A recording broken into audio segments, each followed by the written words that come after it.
शेरा को नोएडा पुलिस ने पकड़ लिया है और उसे हैंड ओवर करने के लिए यहाँ पहुँचते ही होंगे। सर भास्कर को कोई हमारे घर से उठा कर ले गया सर। भास्कर को उठा के ले गया? हाँ सर, किसी ने उसको किडनैप कर लिया, कोई बाइक में उठा के लेकर गया उसे सर। लेकिन भास्कर तो दीपक के साथ रहता था, फिर आपके यहाँ कैसे आया? सर हम भास्कर को थोड़ी देर के लिए हमारे घर ले आए थे। सर हमें पूरा यकीन है कि राजेंद्र के घर वालों ने भास्कर का किडनैप किया होगा। हमने जब उनको फोन किया भास्कर के बारे में पूछने के लिए तो वो उल्टा हम पर ही शक कर रहे थे। क्या बकवास कर रही हो तुम? देखो सीधे सीधे बता दो भास्कर कहाँ है, वरना हम बता रहे हैं अच्छा नहीं होगा तुम्हारे लिए। सर प्लीज आप भास्कर को बचा लीजिए सर, वरना वो मिट्टी की तरह भास्कर को भी मार देंगे सर। प्लीज प्लीज कुछ कीजिए सर प्लीज। मिश्रा देखो जरा ये सब। Okay sir.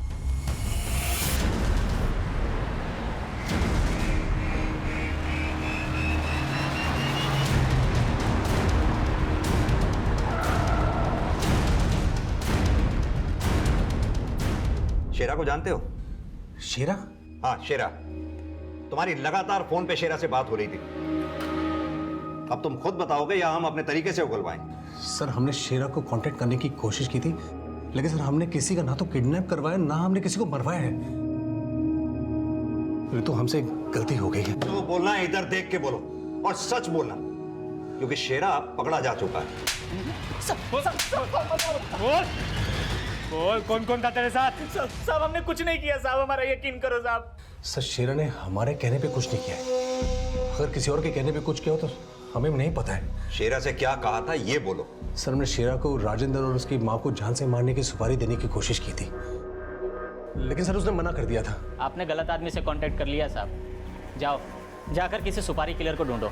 साहब जब हमने उसे मना कर दिया सुपारी लेने से तो साहब वो हमसे ही किसी और सुपारी किलर के बारे में पूछने लगा। साहब मेरा यकीन करो देख कहानी मत बना, बोल तूने सुपारी ली है ना? नहीं सर, जब शेरा ने हमको मना कर दिया तो हम पीछे हट गए। लेकिन राजेंद्र के परिवार वालों को तो मरवाना चाहते ही थे ना, हो सकता है किसी और से मरवा दिया हो। नहीं सर, हम शेरा से कह के राजेंद्र और उसके घर वालों को मरवाना जरूर चाहते थे, लेकिन हमने किसी को मरवाया नहीं। और सर हमें आज भी यकीन है कि हमारी मिट्टी को राजेंद्र और उसके घर वालों ने किडनैप करके मरवाया था, और अब ये भास्कर को किडनैप करके हम दोनों को फंसाने की कोशिश कर रहे हैं सर।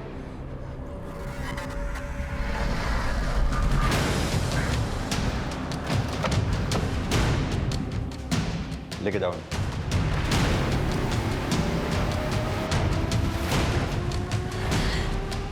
हमें इंस्पेक्टर साहब से मिलना है, आप बुलाइए उन्हें।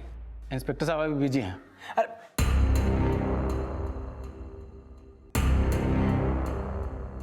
एक मिनट। हाँ मिश्रा बोलो।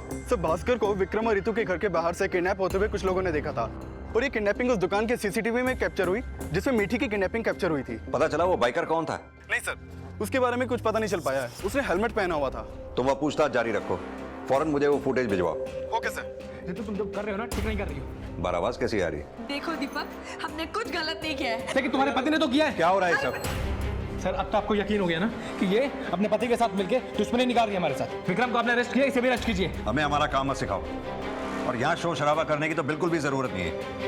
लेकिन सर भास्कर, हम ढूंढ रहे हैं उसे, जैसे ही कुछ पता चलेगा आप लोगों को इन्फॉर्म कर देंगे। आप लोग अभी जा सकते हैं यहाँ से। चलिए चलिए निकलिए, आइए आइए, चलिए निकलिए।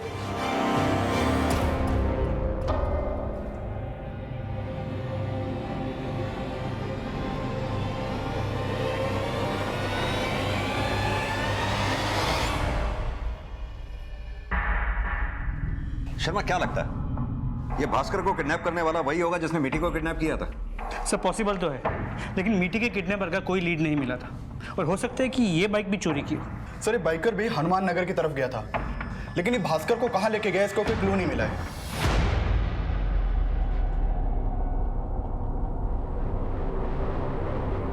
सर माना विक्रम शेरा के जरिए राजेंद्र और उसके पूरे परिवार को मरवाना चाहता था, लेकिन मीठी के किडनैपिंग में उसका कोई मोटिव नजर नहीं आ रहा।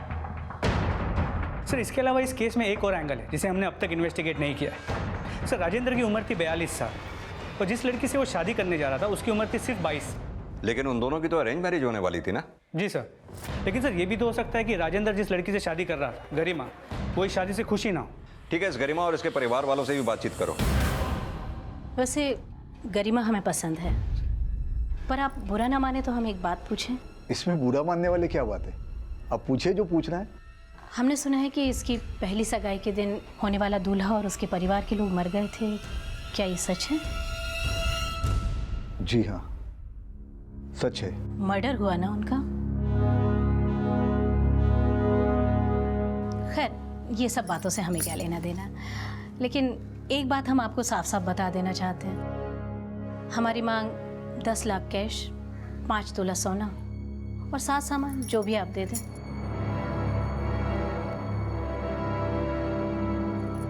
नमस्कार।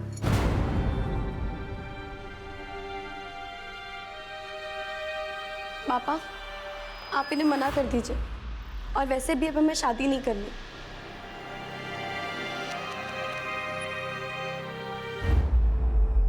इन केसेस में गरिमा से जुड़े भी कुछ राज थे जो भी सामने आने बाकी थे।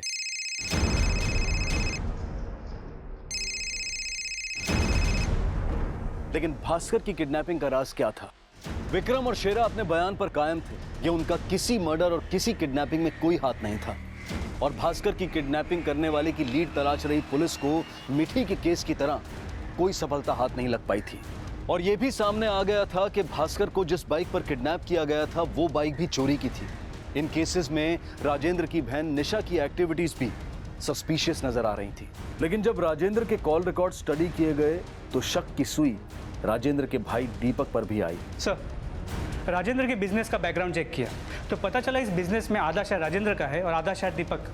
इसमें निशा का कोई हिस्सा नहीं है। इससे तो निशा का मोटिव और भी स्ट्रांग हो जाता है। जी सर, राजेंद्र की कंपनी के मैनेजर से बात की तो पता चला पिछले 6 महीने में ये कंपनी घाटे में चल रही है, और इस बात को लेकर 1.5 महीने पहले राजेंद्र और दीपक के बीच अनबन भी हुई थी। मैनेजर कौन?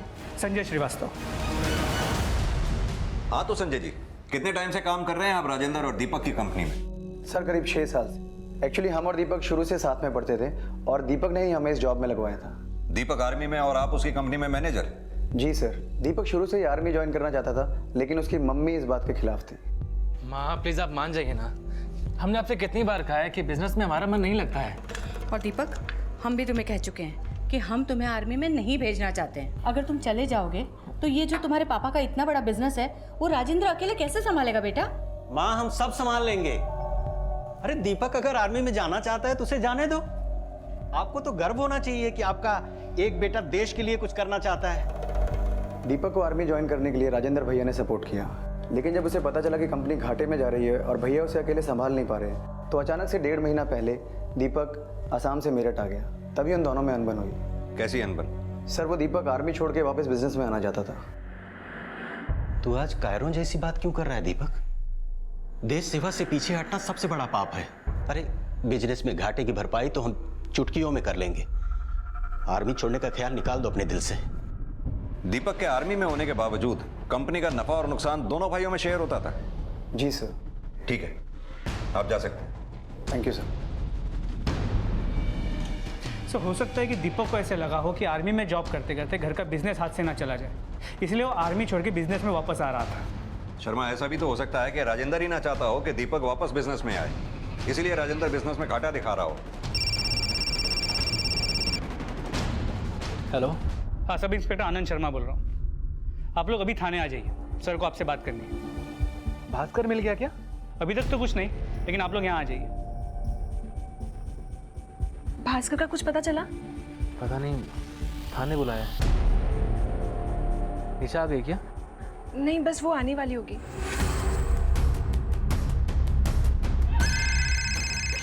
भाई का फोन आया। हाँ भाई। हाँ निशा दीदी, कब तक आ रही हैं आप? हमें तो थोड़ा टाइम लगेगा, लेकिन हुआ क्या है? चंचल घर पे अकेली है, आप जल्दी आ जाइए। हाँ पर तुम कहाँ पर हो? दीदी हम पुलिस स्टेशन जा रहे हैं। Police station?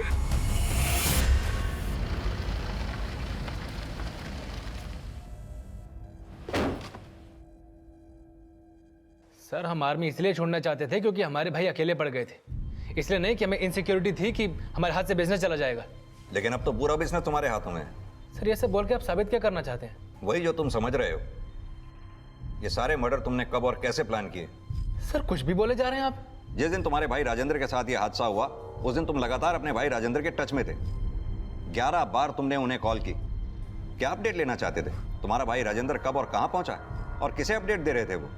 जरूर तुम्हारे पास कोई दूसरा नंबर होगा जिससे तुम हमलावरों के टच में थे। सर हम आपके हाथ जोड़ते हैं, ऐसे घिनौने आरोप हम पर मत लगाइए। निशा ने भी आरोप लगाया था। कि उसके ऊपर जानलेवा हमला किया गया था। निशा भी बच गई और भास्कर भी, लेकिन अब भास्कर किडनैप हो चुका। क्या किया उसके साथ तुम? सर हमने किसी के साथ कुछ भी नहीं किया है। अगर हमें बिजनेस का लालच होता तो हम आर्मी का भी ज्वाइन ही नहीं करते।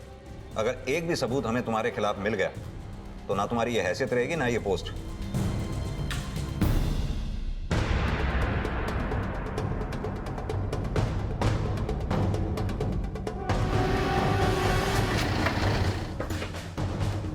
क्या हुआ? पुलिस ने क्यों बुलाया था? कुछ बताया भास्कर के बारे में?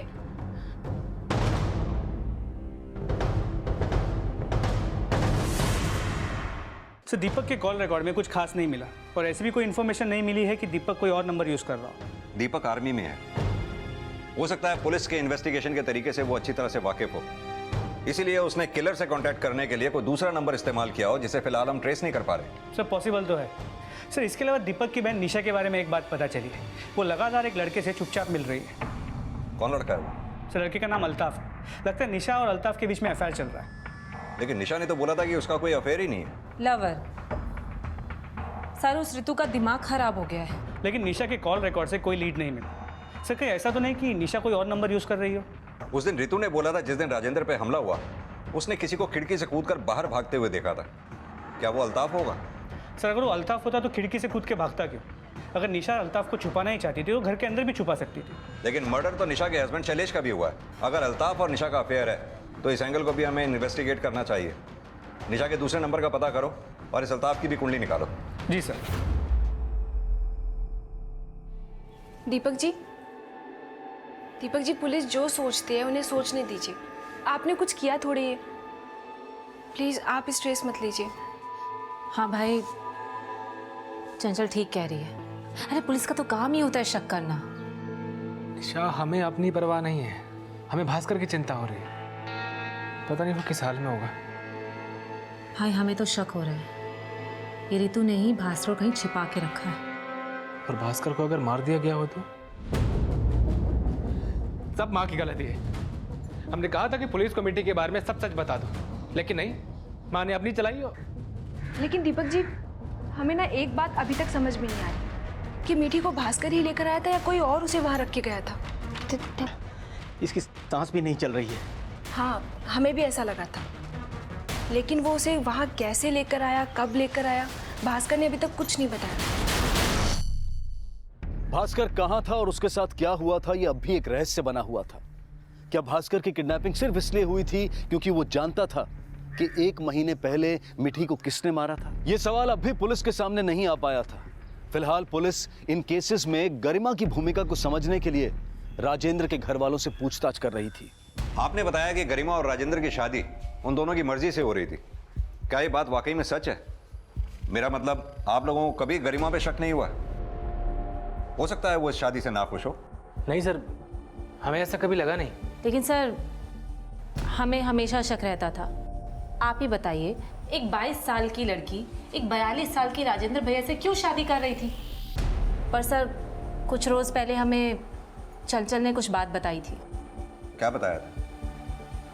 सर जिस दिन राजेंद्र भैया और गरिमा की एंगेजमेंट थी, उस दिन गरिमा को लगातार कुछ कॉल्स आ रहे थे। भाभी, आज तो आपका फ़ोन बहुत बज रहा है। वो क्या है ना, हमारी फ्रेंड कॉल कर रही है, शायद से वहाँ नहीं पा रही होगी ना। अब 2 मिनट। हाँ हाँ। और हाँ सर, उस दिन राजेंद्र भैया और माँ जी का फ़ोन नहीं लग रहा था, तो भी गरिमा किसी से लगातार मैसेजेस पे बात कर रही थी।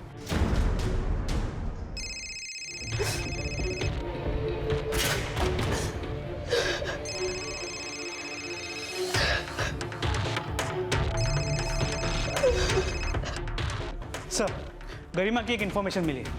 गरिमा के पेरेंट्स उसकी शादी कहीं और करा रहे हैं। एक फैमिली उसे देखने भी आई थी। राजेंद्र को मरे अभी 1 हफ्ता भी नहीं हुआ और गरिमा के परिवार वाले उसकी दोबारा शादी कराने की सोच रहे हैं।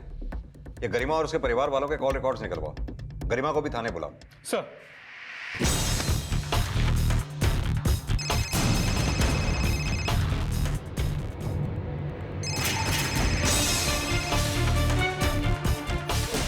क्यों बार-बार फोन कर रहे हो? गरिमा जी, सब इंस्पेक्टर आनंद शर्मा बोल रहा हूँ। इंस्पेक्टर जी, हमें आपसे राजेंद्र और उनके परिवार के मर्डर के बारे में बात करनी है। आप दोराला पुलिस थाने आ सकती हैं?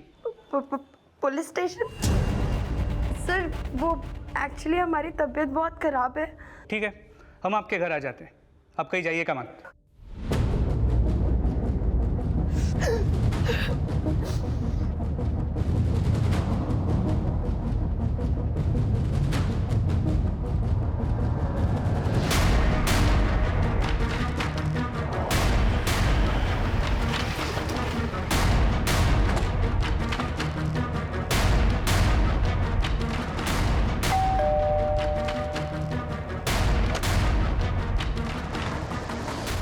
जी गरिमा से मिलना था। अभी बुलवाता हूँ। गरिमा, दरवाजा खोलो बेटा। देखिए ना, दरवाजा नहीं खोल रही। हटिए जरा। इसकी चाबी होगी आपके पास? नहीं सर, ये तो अंदर से लॉक होता है। चल वहाँ दरवाजा तोड़ो। सर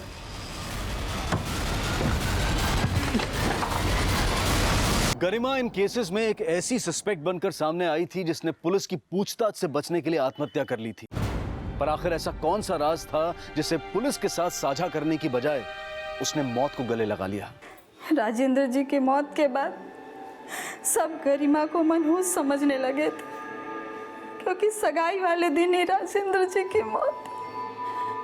हम गरिमा की शादी इसलिए जल्द करा देना चाहते थे क्योंकि हमें लगता था अगर उसकी शादी नहीं कराई तो फिर उसकी शादी नहीं होगी। लेकिन हमें क्या पता था। लेकिन क्या? सर वो शादी नहीं करना चाहती थी।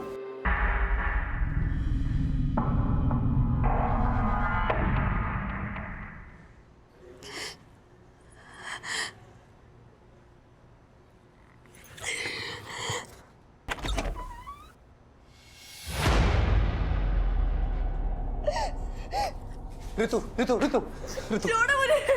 ऋतु, तुम भी हम पे शक कर रही हो? हमने मिट्टी के साथ कुछ नहीं किया है। लेकिन भास्कर से तो चिढ़ते थे ना तुम? हम भास्कर से नहीं चिढ़ते थे, हम उसके बाप उसके घर वालों से चिढ़ते थे। पर यकीन मानो, हमने कुछ गलत नहीं किया है।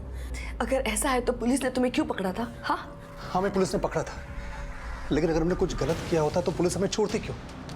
हमारा यकीन मानो, हमने भास्कर को किडनैप नहीं करवाया, हमारा कोई हाथ नहीं है। ऋतु, क्या गरिमा ने सुसाइड कर लिया? जी जी जी। क्या हुआ भाई? पुलिस गरिमा से पूछताछ करने के लिए गई थी। हाँ, तो उनको पता चला गरिमा ने सुसाइड कर लिया। देखा भाई, हमने कहा था ना कि राजेंद्र भैया के मर्डर में इस गरिमा का कुछ लेना देना है। जब तक पुलिस उसे पकड़ के लेके जाती, उससे पहले उसने सुसाइड कर ली। पर गरिमा अगर इन सब में इन्वॉल्व थी तो अब भास्कर के बारे में कैसे पता चलेगा? गरिमा तो मर गई। चिंता मत कर भाई, पुलिस सब पता लगा लेगी। पुलिस को तब पता चलेगा ना जब तुम लोग सच बताओगे। तो फिर यहाँ पर आ गई तमाशा करने के लिए? चल निकल यहाँ से, चल। हमको सब पता चल गया, हमारी मीठी को तुम लोगों ने ही मारा है। लेकिन भगवान के लिए हमें हमारा भास्कर दे दो, हमारा बच्चा हमें दे दो। हम तुम्हारे आगे भीख मांगते हैं। हमारा रोज रोज नाटक करती रहती है, समझ में नहीं आता। चल निकल यहाँ से। नाटक नहीं कर रहे हैं, सच कर रहे हैं। हमारी बात तो सुनो, हमारी बात तो सुनो।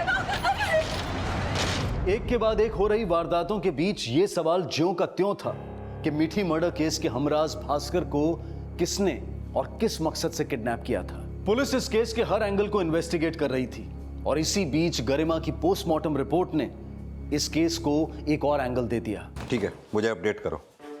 सर, गरिमा की पोस्टमार्टम रिपोर्ट के मुताबिक उसके साथ सेक्सुअल असॉल्ट हो रहा था। बॉडी पे खरोच और प्राइवेट पार्ट पे इंजरीज पाई गई हैं। लेकिन तुमने तो बताया था कि गरिमा के फादर को लगता था कि उसका किसी के साथ अफेयर था, तो फिर उस पर सेक्सुअली असॉल्ट हो रहा था? जी सर, इसके अलावा गरिमा के कॉल रिकॉर्ड्स को चेक किया तो पता चला वो 2 नंबर्स के साथ रेगुलर टच में थी।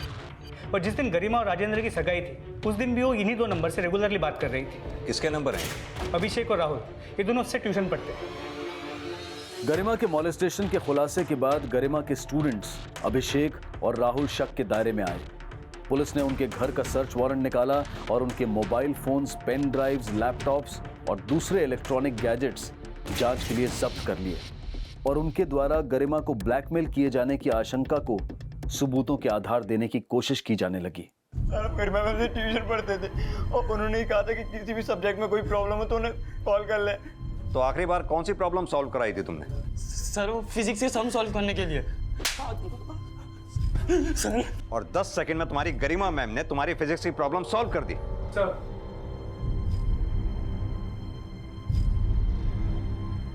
तुम्हारा सारा कच्चा चिट्टा खुल गया। तुम्हारे लैपटॉप की मेमोरी को रिट्रीव करके हमने सब पता लगा लिया कि तुमने क्या क्या किया था गरिमा के साथ। अब बोलो क्या किया था तुमने? बोलो। सर हम मानते हैं कि हमने गरिमा मैम को ब्लैकमेल किया है। और क्या क्या किया था ये बताओ, बोलो। सर गरिमा मैम बहुत सिंपल थी लेकिन हमें बहुत अट्रैक्टिव लगती थी, इसलिए एक दिन जब वो हमें ट्यूशन पढ़ाने घर पर आई तब मेरे पेरेंट्स घर पर नहीं थे। वो क्या है ना, आज मम्मी घर पे नहीं है ना, तो हमने सोचा आपके लिए चाय बना ले। कभी कभी पढ़ाई में भी इतना मन लगा लिया करो। चलो रखो चाय। पहले चाय पी लो फिर शुरू कर दे पढ़ाई। हाँ ठीक है, चाय रखो और अभी नोटबुक्स निकालो। नहीं नहीं मैम, पहले चाय पी लीजिए। Sorry ma'am. ठीक है हम मम्मी का ड्रेस ला के देते, आप हमारे बाथरूम में चेंज कर लीजिए मैम। तुम लोग भी ना। आइए।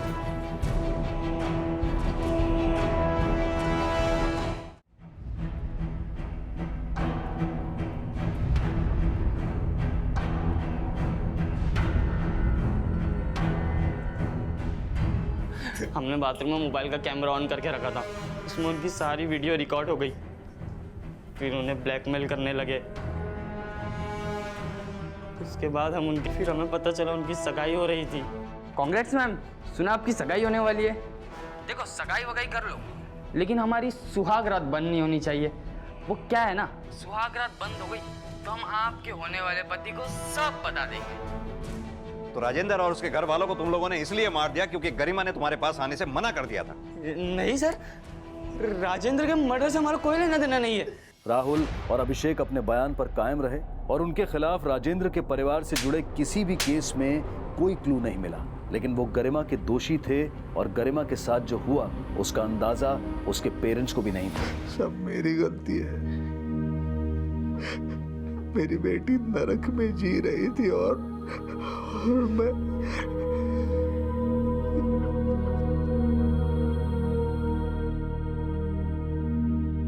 गरिमा मोलेस्टेशन केस में गरिमा के सुसाइड को अबेटमेंट ऑफ सुसाइड मानकर अभिषेक और राहुल के खिलाफ चार्जशीट दायर की गई। और वहीं 2 वर्षीय मिठी मर्डर केस के बाद सामने आया राजेंद्र की मां कमला और जीजा शैलेश का मर्डर केस। और भास्कर किडनैपिंग केस में अब राजेंद्र की बहन निशा और उसके प्रेमी अल्ताफ को सस्पेक्ट मानकर उन पर कड़ी नजर रखी जा रही थी। सर, अल्ताफ के कॉल रिकॉर्ड्स, इससे ये पता चला कि निशा के पास एक और नंबर है जिससे वो अल्ताफ से रेगुलरली बात किया करती थी। अल्ताफ के कॉल रिकॉर्ड से कोई ऐसा नंबर मिला जिससे हमलावर और किडनैपर के बारे में कुछ पता चले? नहीं सर, अल्ताफ के कॉल रिकॉर्ड से कोई भी लीड नहीं मिला है। निशा के दूसरे नंबर के कॉल रिकॉर्ड्स मंगा लिए, शायद उससे कुछ पता चल जाए। और वो भास्कर, उसके बारे में कुछ पता चला? नहीं सर, अब तक कोई लीड नहीं मिली।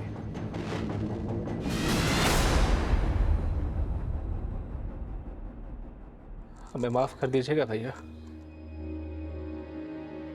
हमसे बहुत बड़ी भूल हो गई है। हमें भास्कर को रितु के साथ नहीं भेजना चाहिए था। जो गलती हमने की है उसकी सजा भी हमें मिलनी चाहिए। बचपन में हमारी गलती पे जब माँ हमें मारती थी तो आप आगे बचा लेते थे, लेकिन आज हमने ऐसी भूल की है ना भैया कि हमें कोई नहीं रोक पाएगा। दीपक जी, ये क्या कर रहे थे? पागल हो गया क्या? हमसे बहुत बड़ी गलती हो गई है। हमें नहीं भेजना चाहिए था ना भास्कर को। हमने भास्कर को नहीं भेजना चाहिए था। नहीं दीपक जी, आप अपने आप को सजा मत दीजिए, भरोसा रखिए।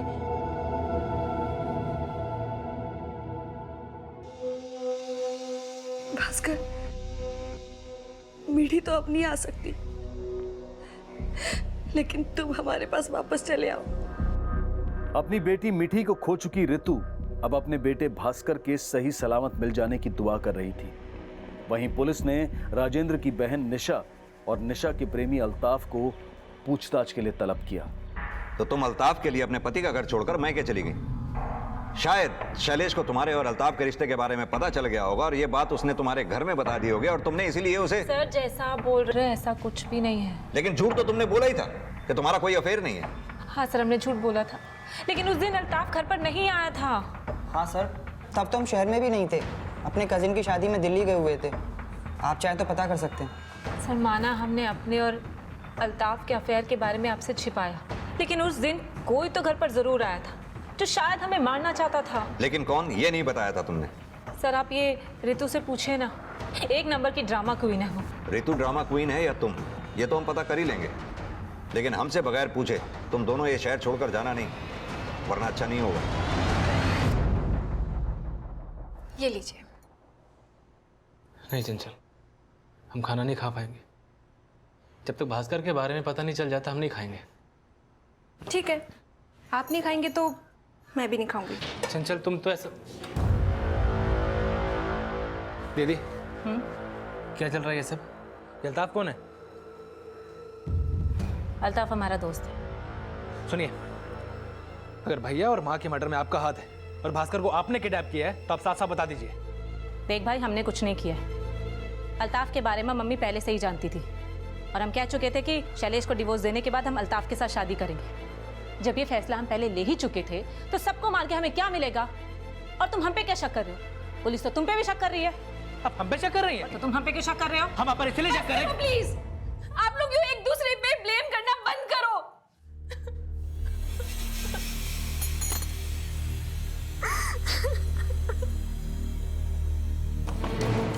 सर, निशा के दूसरे नंबर के कॉल रिकॉर्ड्स, इसमें भी कुछ सस्पिशियस नहीं मिला, और ना ही दीपक की एक्टिविटीज में। दीपक की बीवी चंचल के कॉल रिकॉर्ड्स में भी कुछ खास नहीं मिला। ये दीपक के बारे में आसाम में अच्छी तरह से पता करो। मुझे लगता है इस केस से कोई फैमिली एंगल जुड़ा है। राजेंद्र के बिजनेस से जुड़े लोगों से भी पता करो, शायद कोई लीड मिले। लगता है इस दीपक की बीवी चंचल से भी मिलना ही पड़ेगा। पुलिस आसाम से लेकर गाजियाबाद और मेरठ तक हर जगह इन केसेस के सुराग ढूंढ रही थी। पुलिस इन्फॉर्मर्स हर जगह एक्टिव थे, लेकिन फिलहाल कोई लीड नहीं मिल पा रही थी। लेकिन अब कुछ ऐसा हुआ जिसमें फिर से राजेंद्र का भाई दीपक सस्पेक्ट बनने वाला था।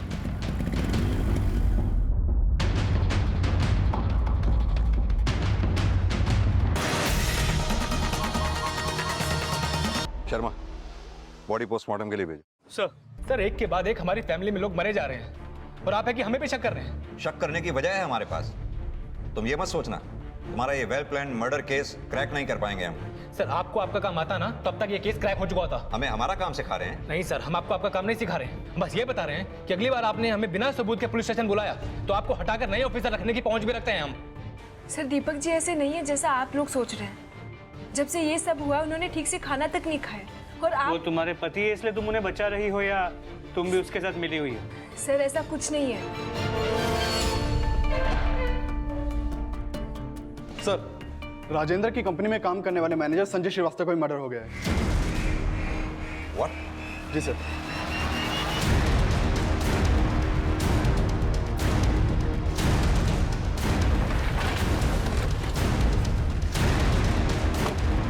आइए सर, आइए सर, हमने आपको फोन किया था। आइए। जो फिलहाल पुलिस की समझ से परे नजर आ रहा था। इस संजय का मर्डर राजेंद्र की फैमिली के केस के साथ जुड़ा हुआ है या ये केस अलग ही है? इस संजय के कॉल रिकॉर्ड्स निकलवाओ, हो सकता है इसका कनेक्शन उन केसेस से हो। आसपास भी पूछताछ करो, शायद कुछ पता चले। सर, आप में से फोन किसने किया था? सर हमने फोन किया था। क्या देखा था आपने? सामने देखा एक बूढ़ा सा आदमी संजय के घर से बाहर निकल रहा था। उसके कपड़ों पे कुछ लाल रंग का निशान था, शायद खून के धब्बे होंगे। हमने आगे जाके देखा तो दरवाजा खुला। कौन था वो आदमी? सर उस आदमी को पहले यहाँ कभी देखा नहीं हमने। उसका स्केच बनवा सकते हो? साहब ठीक तरह से याद तो नहीं, पर कोशिश जरूर करेंगे।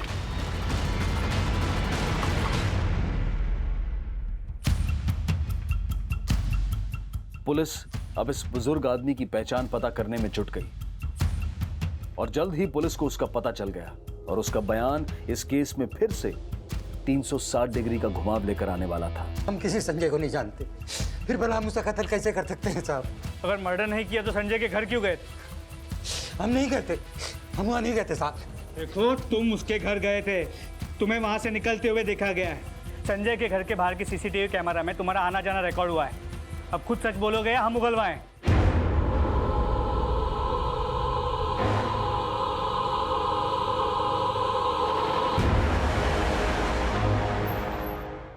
चंचल, तुम इस हद तक गिर जाओगे ये हमने कभी सोचा भी नहीं था।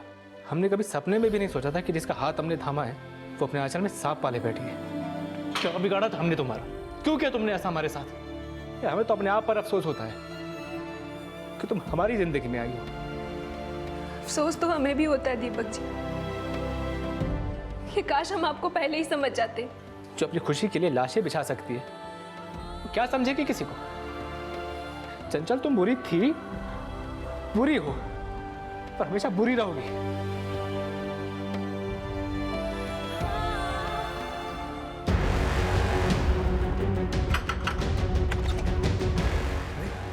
प्रणाम।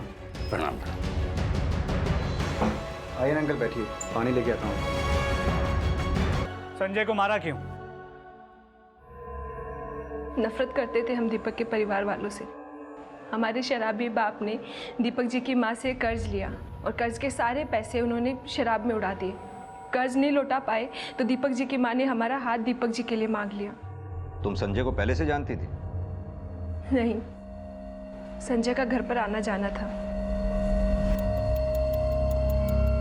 दीपक जी यहाँ रहते नहीं थे तो उनके एब्सेंस में हम दोनों करीब आ गए। लेकिन एक दिन माँ जी को हमारे बारे में पता चल गया। एक बात बोलें आपको? हाँ बोलो। आपके जो बाल है ना, ये हमको बहुत अच्छा लगता है। अच्छा, पहले तो कभी नोटिस नहीं किया। करते थे पर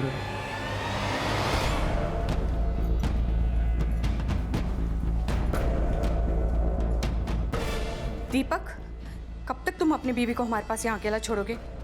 वो हम कह रहे थे कि तुम उसे जल्द से जल्द अपने पास आसाम बुला लो। माँ जी हमें आसाम भेजना चाहती थी, लेकिन हमने दीपक जी से बोल दिया कि हमने यहाँ एक कोर्स ज्वाइन किया है जिसकी वजह से 6 महीने तक हमें यहीं रहना पड़ेगा। फिर दीपक जी ने भी माँ जी को बोल दिया कि हम 6 महीने के बाद ही वहाँ आएंगे। तुम्हारी सास ने तुम्हारे और संजय के रिश्ते के बारे में दीपक को कुछ नहीं बताया? नहीं, दरअसल माँ जी को लगता था कि जिस तरह से राजेंद्र भैया और निशा दीदी का परिवार टूट गया था, उसी तरह से कहीं ये बताने से दीपक जी का परिवार भी ना टूट जाए। तुम्हारी सास की नज़र में तुम्हारा और दीपक का रिश्ता तो बना रहा, लेकिन तुम्हारा और संजय का रिश्ता भी नहीं टूटा। सच बोल रहा हूं ना? हाँ, ये सब होने के बाद भी हम और संजय एक दूसरे के टच में थे। हम दोनों ने नया सिम खरीदा जिस पर हम दोनों बात करते थे। उसके बाद हम दोनों ने मिठी को मारने का प्लान बनाया ताकि सारा इल्ज़ाम दीपक के परिवार पर आ जाए। उसके बाद प्लान के अकॉर्डिंग संजय ने मिठी को किडनैप किया और उसे मारकर हमें दे दिया। उसके बाद मिठी की लेकिन हमारा प्लान फेल हो गया था और माँ जी के कहने पर राजेंद्र भैया ने मिठी की बॉडी को डंप कर दिया। उसी रात माँ जी ने हमें आसाम भेज दिया, लेकिन यहाँ संजय हमसे किसी भी हालत में शादी करना चाहता था और उसी के चलते उसने सारे बाकी के मर्डर्स करवाए। हमें संजय के कॉल रिकॉर्ड से पता चला कि उसकी मुन्ना और कालिया नाम के हिस्ट्री शीटर से बात हुई थी। क्या संजय ने राजेंद्र की माँ और उसके जीजा को मरवाया? सर, बस हम इतना जानते हैं कि संजय ने राजेंद्र भैया पर हमला करवाने के लिए कुछ लोगों को हायर किया था। भास्कर को नहीं मार पाए और यहाँ रीतू के चलते संजय निशा दीदी को भी नहीं मार पाया।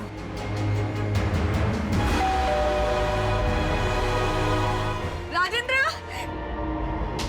पहली बार तो निशा की हत्या में संजय कामयाब नहीं हो पाया, लेकिन इस बार निशा की हत्या में संजय कामयाब हो गया, राइट?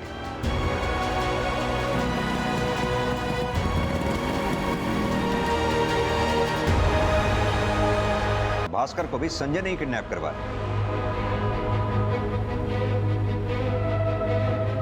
तो भास्कर के साथ क्या किया? क्या किया? मार दिया।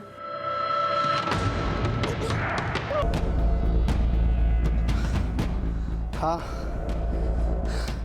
इसका तो काम हो गया। मेरे को मिलने से कोई नहीं रोक सकता। अगली बारी दीपक की है।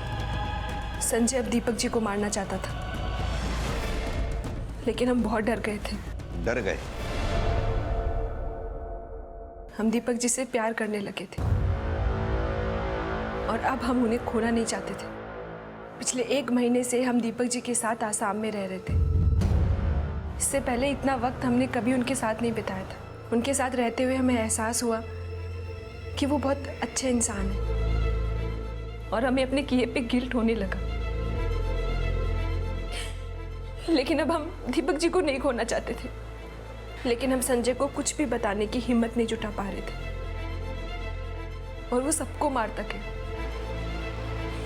लेकिन सच में इस बार हम किसी भी हालत में दीपक जी को नहीं खोना चाहते थे, इसलिए हमने फैसला लिया और हम पापा के पास गए।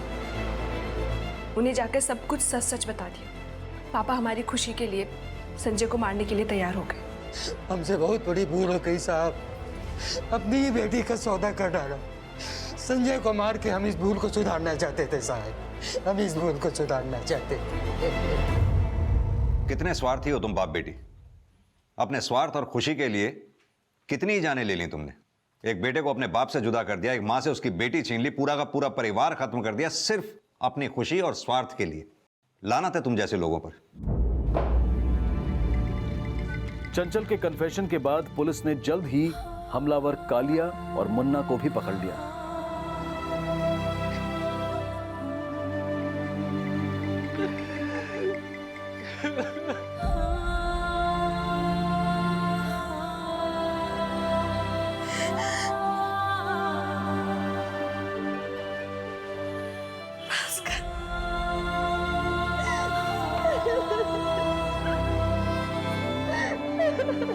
तबाह करने वाले चाहे पश्चाताप के आंसू बहा लें, लेकिन उनका रुदान वो सलाखें भी नहीं सुनती जिसका खौफ वो लोग तब नहीं करते जब वो अपने अंदर किसी बुरी मंशा को जन्म दे रहे होते हैं।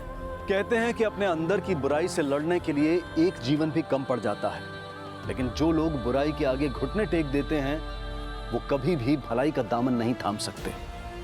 हम सब अपनी सोच के गुलाम हैं, लेकिन हम किसी के बारे में बुरा ना सोचें ये भी हम पर ही निर्भर करता है। अब मैं अनूप सोनी आपसे विदा लेता हूं, फिर मुलाकात होगी अगले एपिसोड में एक और चौंका देने वाले केस के साथ। तब तक अपना और अपने परिवार का ख्याल रखें और देखते रहें क्राइम पेट्रोल डायल 100। सबक एक को, सीख हम सबको। जय हिंद। क्राइम पेट्रोल के ऐसे ही मजेदार एपिसोड्स देखने के लिए हमारे चैनल को सब्सक्राइब करें